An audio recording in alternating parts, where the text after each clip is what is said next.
മകൻ എപ്പോഴും റൂമിൽ വാതിലടച്ച് കുറ്റിയിട്ടിരിക്കുകയാണ്. മകൻ കൗമാരപ്രായത്തിലുള്ള ഒരു കുട്ടിയാണ്. അപ്പോൾ റൂമിൽ പരിശോധിച്ച് നോക്കുമ്പോൾ അവൻ സ്വയംഭോഗം ചെയ്യുന്നതായിട്ട് ഉമ്മ കാണാം. അപ്പോൾ ഒരു ഉമ്മയായ ഞാൻ എങ്ങനെയാണ് അവനെ അതിൽ നിന്ന് പിന്തിരിപ്പിക്കുക? ഈ സാധാരണ പിന്നെ ഇങ്ങനത്തെ കാര്യങ്ങളൊക്കെ ഉമ്മ കണ്ടു എന്ന് മകനോട് പറയാതെ പരിഹാരങ്ങൾ ഉണ്ടാക്കാൻ കഴിയുമെങ്കിൽ അതാണ് എപ്പോഴും നല്ലത്. ഇന്നിപ്പോൾ ഇതൊരു തുറന്ന ലോകമാകുന്നത് കൊണ്ട് ഇതിൻ്റെയൊക്കെ മറകൾ നഷ്ടപ്പെട്ടു പോണതാണ്. കാരണം പൊതുവേ എന്താ വെച്ചാൽ നമ്മുടെ ഒരു പവിത്രമായ ഒരു ബന്ധമാണല്ലോ.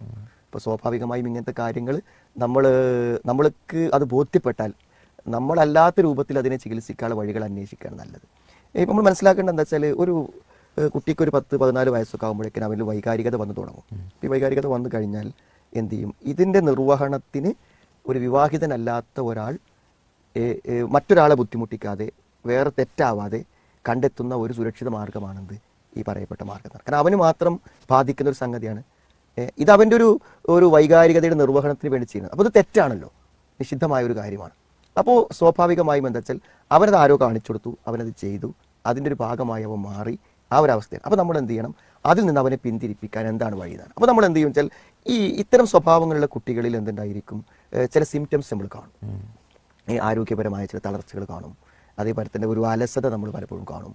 അതേപോലെ തന്നെ എപ്പോഴും ഇങ്ങനെ ഒരു ആലോചിച്ചും ചിന്തിച്ചും ഇരിക്കുന്ന ഒരു അവസ്ഥ, ഇതേപോലെ വാതിലടച്ച് റൂമിൽ പൊട്ടിയിട്ടിരിക്കുന്ന അവസ്ഥ, ബാത്റൂമിൽ കയറിയാൽ കുറേ സമയമാകുന്ന അവസ്ഥ. അപ്പോൾ ഈ അടയാളങ്ങളെ നമ്മൾ ഫോക്കസ് ചെയ്യാം. ഈ പ്രശ്നത്തെ ഫോക്കസ് ചെയ്യാതെ അടയാളങ്ങളെ ഫോക്കസ് ചെയ്യാം. അപ്പോൾ നമ്മൾ എന്ത് ചെയ്യണം? ഇപ്പോൾ എന്താണ് എനിക്ക് വായിക്കാനൊരു ഇൻട്രസ്റ്റ് ഇല്ല, ഇത് നന്നായി പഠിച്ചെന്നാണ് കാണുന്നില്ല, പിന്നെ പലപ്പോഴും ഇങ്ങനെ ബാത്റൂമിൽ കയറി കുറേ സമയമാവുന്നുണ്ടല്ലോ എന്നൊക്കെ പറഞ്ഞ് ഈ വിഷയം നമ്മൾ മനസ്സിലാക്കാത്ത പോലെ പറയും. അതുകൊണ്ട് എന്താ വെച്ചാൽ എനിക്ക് ഈ പഠിക്കാനൊക്കെ ഒരു ഉഷാർ കിട്ടാനും ഒരു മോട്ടിവേഷൻ കിട്ടാനും ഒക്കെ നമ്മൾ എന്ത് ചെയ്യാം? ഒരു കൗൺസിലിങ്ങിന് പോവാം എന്ന് പറയാം. അപ്പോൾ സ്വാഭാവികമായി അവൻ വരും. അപ്പോൾ കൗൺസിലറോട് നമുക്ക് പറയാം എന്ത് ചെയ്യും? ഇങ്ങനെ സ്വഭാവം ഞാൻ അവന് കണ്ടിട്ടുണ്ട് എന്ന് പറയാം. അപ്പോൾ എന്ത് ചെയ്യും?